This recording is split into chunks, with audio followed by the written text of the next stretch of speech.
Goku and Zoro solve the Infinity Castle arc in X minutes. Demon Slayer. While working at Grandpa Gohan's farm with the newly reborn Piccolo, Goku Reborn has been enjoying a quiet way of life for the past few months. Every day is peaceful.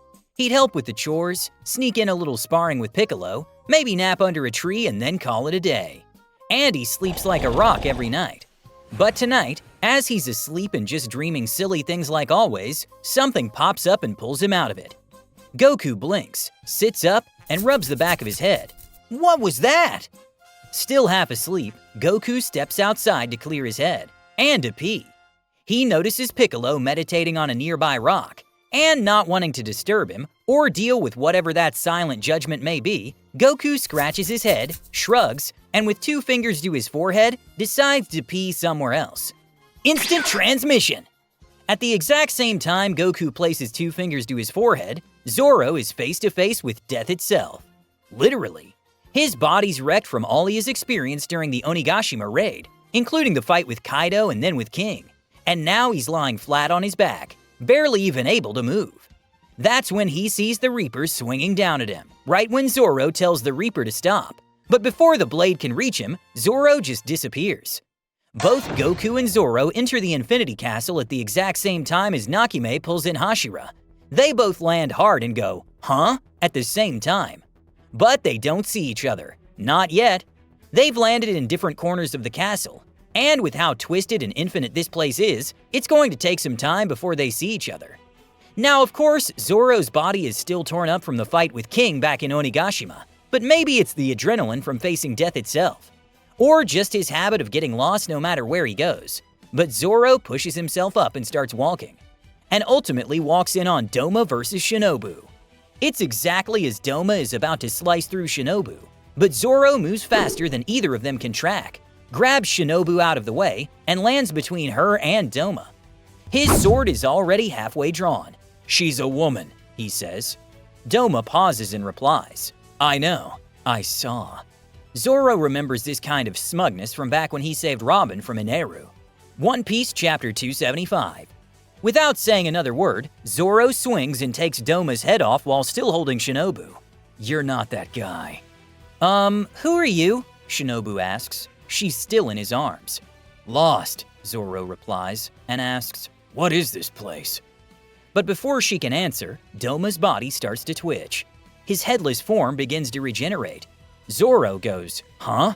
Shinobu explains that Doma's a demon, and cutting off his head isn't enough, unless it's with a Nichiren blade made from the scarlet crimson iron sand, or something like that. Zoro listens, then just shrugs. "Fine," he says as he puts Shinobu on the ground. He reaches for Enma, locks in for a second, and then right as he coats the blade with black lightning, Advanced Conqueror's Haki, Zoro moves in one quick motion and slashes Doma's head clean. Doma's head hits the ground, and his entire body begins to fall apart, and for the first time permanently. Zoro watches silently as Shinobu walks past him without a word. She kneels down, lifts Doma's severed head by the hair, and holds it up in front of her. She blinks once, then smiles. "Oh, you finally died? Great, now I can pass on in peace." Zoro is confused. "Pass on? You're still alive." Though before she can answer, the Kasugai crows announce a loud, clear message. "Upper Moon 2! Doma has been killed by Shinobu Kocho and a mysterious Bushido." Zoro looks up. "That's a loud bird." Shinobu gives a soft laugh, then turns to him. "I already knew this was going to be my grave. That was the plan from the start. I was going to kill Doma with my entire body weight, 37 kilograms worth of poison. That's around 700 times more than the lethal dosage for a demon. It's only a matter of time before it kills me too. So now that Doma is dead, I'll use my body to kill Muzan." Zoro looks at her. "Well, I wish you all the best. It's not my place to tell you what to do." He starts walking away. "Wait," Shinobu calls out.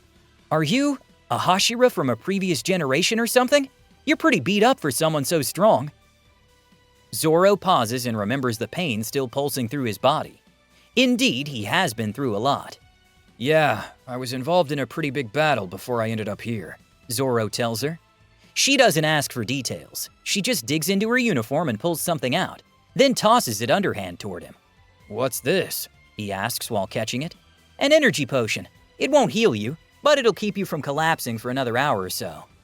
Zoro gives a nod. Thanks. No, the pleasure is all mine, Shinobu replies as she turns around with a smile on her face. Both of them walk away in opposite directions. Shinobu soon runs into Kanao, quickly explains the situation and how her victim will now be Muzan, and the two of them rush straight to Muzan. But just up ahead, and boom! A wild boar crashes down from the ceiling. It's Inosuke. He lands on all fours, and right behind him, another boy jumps down with a wide grin on his face and a wooden sword in hand. Shinobu and Kanao stare. Inosuke lifts an arm and points with his thumb. This is my new friend Yaiba. He pauses and continues. He'll be our Kimetsu no Yaiba. By the way, Kimetsu no Yaiba obviously translates to Demon Slayer, but it can also translate to Blade of Demon Destruction. And well, the Yaiba in Kimetsu no Yaiba means blade. Now there's silence as both Kanao and Shinobu blink in confusion, while Yaiba just grins. Around the same time, Goku is just there observing the entire place move around, even though he's just standing there. He then hears the crack of lightning echo through the air, and uses instant transmission to teleport to the source of the sound. And right as he appears, he sees it. It's Zenitsu cutting through Kaigaku with his newly created 7th form of the thunder-breathing, Flaming Thunder God. Kaigaku's head falls down as he copes that he didn't lose, because Zenitsu will die with him. And sure enough, Zenitsu falls unconscious, and his body starts falling. But Goku casually vanishes, reappears mid-air, and catches Zenitsu before he hits the ground. Whoa, you're fast, just like a thunderbolt. On the other hand, Yushiro tells Kaigaku's head, dying alone sure is pathetic. Yushiro also sees Goku catching Zenitsu. Who are you? Definitely not a demon, so maybe a civilian? Nah, that's not it either. You're floating. How? Goku floats down with Zenitsu still in his arms. I'm Goku. Just what is this place? Back to Zoro, he turns a corner and sees Tanjiro, a demon slayer with zero presence, flipping through the air and arcing his sword like the setting sun itself. Yes, he sees Tanjiro use Hinokami Kagura, the setting sun on Akaza. Whoa, hard to explain, but he just moved like the sun itself. Kinda reminded me of Luffy, Zoro says to himself. He continues watching the fight and observing Tanjiro's selfless state and synergy with Giyu for the next few minutes until finally, Akaza remembers his past and chooses to finish himself. Zoro blinks. He chose to lose? Tanjiro hits the ground moments later, and Giyu, who is also barely holding on himself, turns his head and spots Zoro. Bushido, you must be the one who helped Shinobu take down Doma. Zoro nods a little bit. You should rest too. You look pretty beat up, Giyu says, as he starts treating Tanjiro. But Zoro just shakes his head. I'm alright. Don't worry about me. There's no pride in his voice, just simple truth, from one swordsman to another. He turns and walks away, only to be lost once again. Meanwhile, Goku is with Yushiro, and a few demon slayers who are tending to Zenitsu. And that's what's going on. Wait, are you listening? Yushiro finishes explaining the battle between demons and the demon slayers. But Goku looks like he wasn't paying much attention. Haha, I don't mind listening, but you talk too much, you know? Goku sighs. Yushiro's visibly annoyed. This is useless. I can't believe I wasted so many minutes trying to explain the situation to you. Goku pats his shoulder in response. Don't worry, I'm still not sure what's going on, but the problem is this Muzan guy, right? Yushiro and the other demon slayers present at the scene nod. I'm going after Nakime, Yushiro says. If I can take control of her, we will definitely get the upper hand. My gut says you're strong enough to fight Muzan, so on behalf of the Demon Slayer Corps, I'm asking for your help. He holds out his hand. Goku grips it with a firm smile on his face. Yushiro sighs. A demon recruiting a random civilian to help kill Muzan, the Demon King? How ridiculous.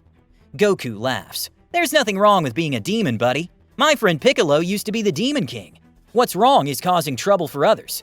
And so I'll take out Muzan, especially since you said he's very strong. Or at least that was the plan. But Goku senses a strange, ominous key at the exact moment when Kokushibo crashes out and roars at the absolute top of his lungs in anger and frustration. He also sends dozens of fatal slashes from his body. Now, these were going to cut Muichiro's lower half clean off, and also cut Genya in half, vertically. But the moment Goku sensed the ominous key, he used instant transmission. And just like that, Genya, Muichiro, Sanemi, and Gyomei watch as Goku appears in front of Kokushibo and unleashes his aura to deflect all the slashes. "That was close. If I was even a second later, half of you would have died," Goku declares. They're shocked. Sanemi goes, "Who?" Goku then looks at Kokushibo. "I sense something real bad happening over here. It's you!" However, Kokushibo doesn't move or flinch. In fact, he can't move because it feels familiar and nostalgic. It feels like him, Yorichi. No, even stronger. He instinctively realizes that Goku is beyond anything he can ever hope to cut. He's a wall higher than Yorichi, something no amount of compromise will ever let him climb. But rather than simply submitting, the overwhelming psychological pressure causes Kokushibo to crash out even harder. His sword lashes out in panic and releases 100 moon-breathing strikes in every direction. But Goku simply flares his aura again, and boom, all the slashes vanish from the pressure of his presence. He steps forward. "How pathetic. Let me free you from yourself." Goku raises his palm. Hakai! Within an instant, the dark power of destruction envelops Kokushibo and erases him from existence. But Gyomei, Sanemi, Genya, and Muichiro watch in surprise, because as the dark aura fades away, an old man with over 4 centuries worth of lifespan is seen on his knees. It's Michikatsu Sugikuni, and the small flute on his neck is still there. Silently, Michikatsu sheds a single tear from his frail left eye. The tear falls on the flute, and then he passes away without saying anything. He had lived over 400 years as a demon, but Goku was strong enough to allow him a moment of humanity before he breathed his last. Sanemi goes to check on Genya, who is still heavily injured, but thanks to Goku, he'll live. Same goes for Muichiro. He collapses to the ground, but he'll live to see another day. Gyomei bows his head. "Thank you, whoever you are. Namu Amida Butsu." Goku nods. "You did well. I can tell you're strong." "The battle isn't over," Sanemi declares with eyes still full of rage. "Yes," Gyomei adds. "This isn't over until we defeat Muzan." Meanwhile, Shinobu collapses before they can reach Muzan. "Huh? Did she fall asleep?" Inosuke blurts. Yaiba adds, "No way! Did she just die?" Thwack! Kanao gently punches both of them in the head. She is clearly emotional. She drops to her knees beside Shinobu, takes her hand, and with eyes well with tears, she reveals, "It's the poison. It's finally catching up to her." "Don't cry," Inosuke shouts. "There's gotta be something we can do, right?" Yaiba clenches his fists and looks up. "We're not giving up. Kanao, take her and find help. I'll go ahead with Inosuke." Donguri Maru, Inosuke's crow, flaps. "There are other outsiders. At least 2 more. Deeper in." "Huh, maybe one of them can save her," Inosuke adds, and turns to Kanao. "Yes, you take her and go down. There must be someone who can save her." Kanao wipes her tears, nods once, lifts Shinobu onto her back. She then leaps off with her crow and Shinobu's flying ahead to guide them downward. Inosuke watches them go in silence. Yaiba smiles and bumps Inosuke's shoulder. "Let's go, bro. We'll come back with good news." He draws his Raijin sword and declares, "After I kill Muzan as the Kimetsu no Yaiba!" Next, as Goku, Gyomei, Sanemi, Giyu, Tanjiro, and many other surviving demon slayers gather around Muzan's grotesque flesh cocoon. Everybody is ready to finally take down the Demon King Muzan. It's over. Or is it? You see, deep within the cocoon, surrounded by thick flesh and ancient rage, Muzan opens his eyes. He felt the deaths of Doma, Kaigaku, Akaza, and Kokushibo. He knows that it's over, and so without moving a muscle, he reaches out telepathically. Nakime. The Biwa demon's eye flashes, and then the very architecture of the Infinity Castle begins to distort, as unnoticeably as possible. And a single exit opens, just for Muzan, and from within the cocoon. A few minutes later, the cocoon bursts open, but there's no Muzan. It's just Tamayo. Her unconscious body hits the floor as the others step back. Sanemi clenches his fists. "What's going on? Where's Muzan?" Tanjiro looks around. "Where did he go?" "Yeah, I can't sense anything either. Did he disappear or was he never there to begin with?" Goku asks a good question. "He was in there, but he used Nakime's blood demon art to make an exit for himself and escape. Muzan is no longer within this Infinity Castle," Tamayo replies. There's blood dripping from her lips as she looks up. "You mean we're the ones who were trapped?" Tanjiro says it out loud, but suddenly the Infinity Castle stops moving randomly. A few moments later, Obanai and Mitsuri appear and enter the chat. "Where's Muzan?" Obanai asks. while Mitsuri reveals that Yushiro used his blood demon art, blindfold, to take over Nakime. "Alright, tell him to kill Nakime so we can get out of here too," Tsunemi yells, and right as he says this, the Infinity Castle begins to collapse.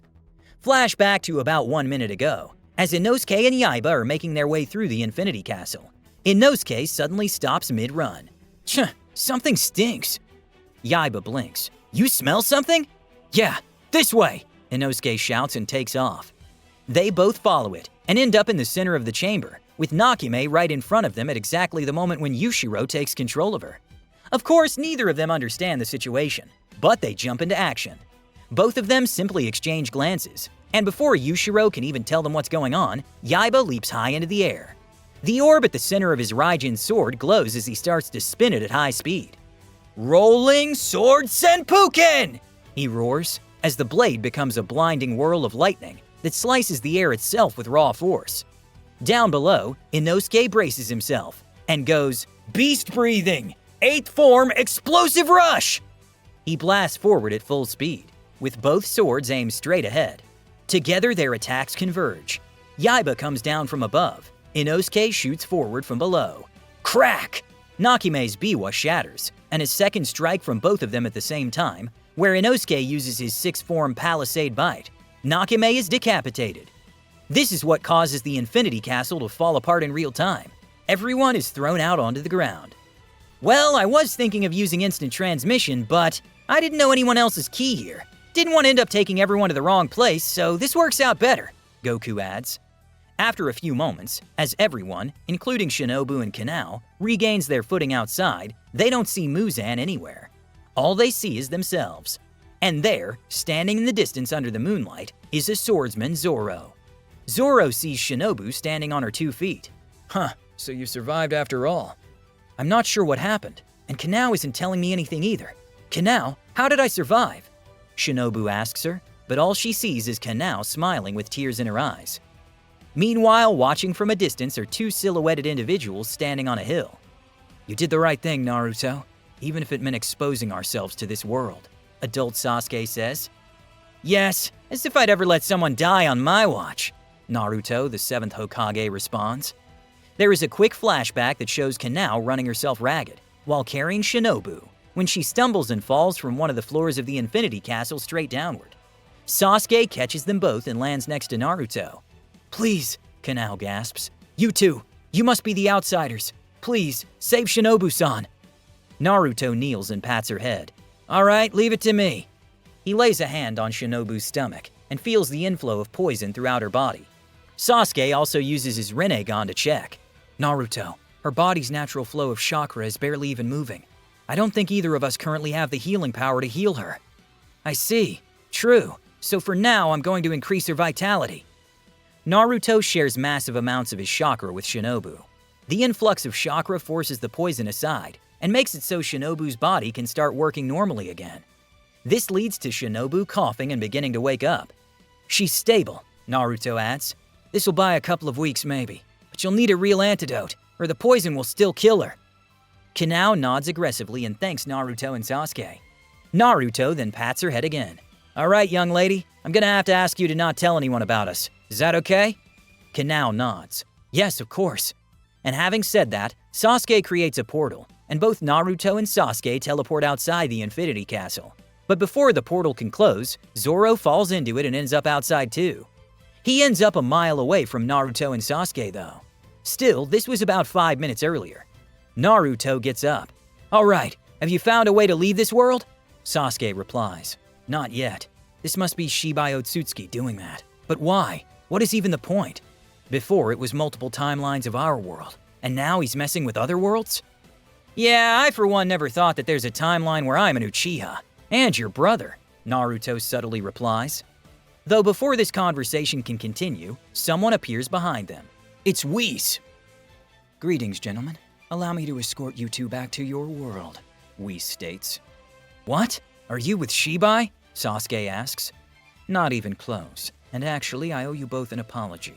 This crossover wasn't Shibai's doing. It was triggered by another entity from our multiverse." Whis bows slightly, but his voice remains nonchalant. He waves his staff and teleports them back to the Naruto world before they can even respond to his apology. Then, Whis emerges in front of Goku, the Hashira, the Demon Slayers, Yaiba, Tamayao, Yushiro, and Zoro. "Whis, what are you doing here?" Goku asks a good question. "I was told by the Grand Priest that I'm free to break the Angel Code to help you, Goku. Or should I say the Great Sage equal to Heaven?" Whis declares. "Oh, come on, drop that. I know you're too chill for anything that serious." Goku sighs. Whis lets out a small laugh. Perhaps that's true. Then suddenly, Sanemi jumps between Goku and Whis. "Huh, what's going on? I'm glad you helped us beat them demons, but where's Muzan? And who are you?" Sanemi yells at the top of his lungs. There's silence for a few seconds. Then Zoro reveals, "Muzan, I think I killed him." Everyone is completely speechless. "What? Really?" Tanjiro is stunned. "You mean Muzan no longer exists?" Tamayo drops to her knees, while Yushiro jumps at her for a hug. "Yes, now that you mention it, I can no longer sense any demons with malicious intent," Goku says. And at that exact moment, Nezuko appears. She jumps and hugs Tanjiro. The sun begins to rise. And although it's fine for Nezuko, Tamayo and Yushiro start to leave because they won't be able to survive the sun. However, Whis simply approaches them. "Well, if you shall excuse me," he says and waves his staff. Then, even though sunlight touches Yushiro and Tamayo, they can handle it just fine. And before the gang could even respond to yet another miracle, Whis gently taps his staff to the ground. "Allow me to show you what happened to Muzan Kibutsuji." Everyone watches in silence. The hologram shows Muzan emerging outside from the Infinity Castle. He comes face to face with Zoro and freezes. It only lasts a second, but everyone notices. Muzan flinched. Something about Zoro brings back that same primal fear that he once experienced against Yorichi. Without thinking, Muzan tries to escape, but Zoro draws just one sword. "You're not leaving." Muzan explodes forward with his arms whipping around like snakes, fangs out, and those 12 vital cores shifting all through his body.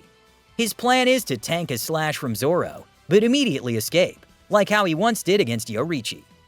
Zoro, on the other hand, keeps watching, while remembering the motion and rhythm he saw Tanjiro use against Akaza. He also lights up his observation haki and notices all 12 vital points. And then, as everyone watches the hologram in anticipation of what will happen next, Zoro slides 1 foot back, raises all 3 swords, and creates a new move, Sentoryo Taiyoshi no Yaiba. Or should I say 3-sword style, Blade of the Sun God. Conqueror's haki mixed with sun breathing bursts out so strong that even the hologram makes everyone flinch. And then with one clean slash, Zoro's 3 swords hit 12 vital points at the same time. Muzan screams and disintegrates immediately. Inosuke is jumping in place. "That was crazy! He slashed 12 points at the same time! I knew you were the real deal the second I saw you swing, but 3 swords, really? What about your teeth, man?" Yaiba is curious. Zoro sighs. "My teeth are fine." Goku laughs loudly. "Man, that was intense. I gotta spar with you sometime." "Well then, how about now?" Zoro humors Goku. Goku's smile widens. "Just for a few seconds. I'll hold back." Zoro grins. "Fine, just don't regret it." Zoro draws all 3 swords and attacks. Meanwhile, Goku doesn't even raise his fists. He lifts 2 fingers, just like he did with future Trunks. Clang! Their clash shatters the silence. Zoro slashes with great ferocity, but Goku effortlessly evades and controls each strike with just his bare fingers. When Zoro rotates mid-air to slice from every angle, Goku still manages to match him blow for blow, with just casual deflections. One blade nearly scrapes Goku's cheek, but he ducks and counters with a palm, which makes Zoro stumble and fall. Goku reaches out to him with his hand. "That's enough. You're already hurt, remember?" Zoro grabs his hand. "Huh, I can still keep."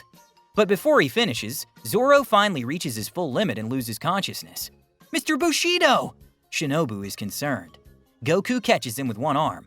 "Whis, can you heal him?" "No need." Whis raises his staff. Goku blinks. "Huh? Why not?" Whis responds, "Because I don't want to unnecessarily change the fate of his world." Goku looks down at Zoro. Whis waves his staff once, and a soft light surrounds Zoro. Back in the One Piece world, Zoro appears at exactly the same time and place from where he had disappeared. Onigashima moves, and so Zoro slides unconsciously to the point that he was going to fall, But Frankie catches him with his extendable arm. Frankie pulls him up and hears Zoro say, "Son, the hell kind of dream are you having, bro?" Frankie is confused. Back in the Demon Slayer world, with the battle over and peace finally returning, Yaiba and Inosuke are sitting next to each other as everyone enjoys the sunrise in a world without any demons. Yaiba exhales. "Kinda disappointing, honestly." Inosuke tilts his head. "Huh? Why?" Yaiba smiles faintly. "I didn't get to beat Muzan. I was supposed to be the Kimetsu no Yaiba, the blade of the demon destruction." Inosuke punches Yaiba in the shoulder. "Dumb Baiba!" Yaiba turns. "Ow, what was that for? And it's Yaiba, not Baiba." "I know. You'll always be my Kimetsu no Yaiba, bro," he declares. And suddenly, everyone starts laughing. Haha, that was rather amusing. Whis laughs gently. "All right then." Yaiba stands. "It's time." Inosuke jumps up. "You're leaving?" "Yes, I've got my own world, Inosuke." Yaiba smiles, and with a swing from Whis, he returns to his world. "I believe our part here is done," Whis says. "All right, let's go then," Goku adds. Everyone bids Goku farewell. Sanemi asks, "Before you go, what kind of training do you do to get that strong?" 100 push-ups, 100 sit-ups, 100 squats, and a 10-kilometer run every single day, Goku says with a dead serious expression on his face. "What? Really?" Obanai is confused. "Nah, it was a joke," Goku laughs. "Take care, everyone!" Whis and Goku vanish from sight, and the gang in the Demon Slayer world is left stunned. "Man, that was crazy!" Goku stretches and sighs while on the way back to his own verse. Whis chuckles lightly. "Well, you certainly made quite an impact. But Goku, before we return, I must tell you something." Goku tilts his head. "Huh?" Whis taps his staff, and a strange ripple appears in the sky, and inside it is the same odd figure from Goku's dream. "This is the one who caused the crossover," Whis explains. "He comes from the ancient multiverse, a place even I don't know much about." Goku blinks. "Ancient what?" "It also doesn't make sense why he targeted this world, and others like Zoro, Yaiba, Naruto, and Sasuke," Whis responds. Goku shrugs and yawns again. "Yeah, I don't get a word of that. I'm gonna go to sleep." Back in Demon Slayer, 2 weeks have passed since that day. The Demon Slayer Corps is disbanded. And in a quiet garden, Shinobu Kocho sits beside Tamayo, who worked tirelessly these past 2 weeks to remove the poison from her body. "Thank you," Shinobu says softly. Tamayo gives a warm smile. Behind them, Kanao waters the flowers, and miraculously, a blue spider lily is born. And that's the story. But what was your favorite part? Was it Zoro saving Shinobu from Doma? Goku freeing Michikatsu from Kokushibo? Zoro's Blade of the Sun God against Muzan? Or maybe Inosuke being a total bro to Yaiba? Drop your thoughts down in the comments. I always love reading them. If you're new to the channel, I'd recommend checking out the entire Goku Reborn saga, because if you enjoyed this crossover, you'll definitely have the time of your life with the full series. As always, don't forget to like and subscribe to the Nimbus channel. Thanks for watching, and we'll see you all in the next video.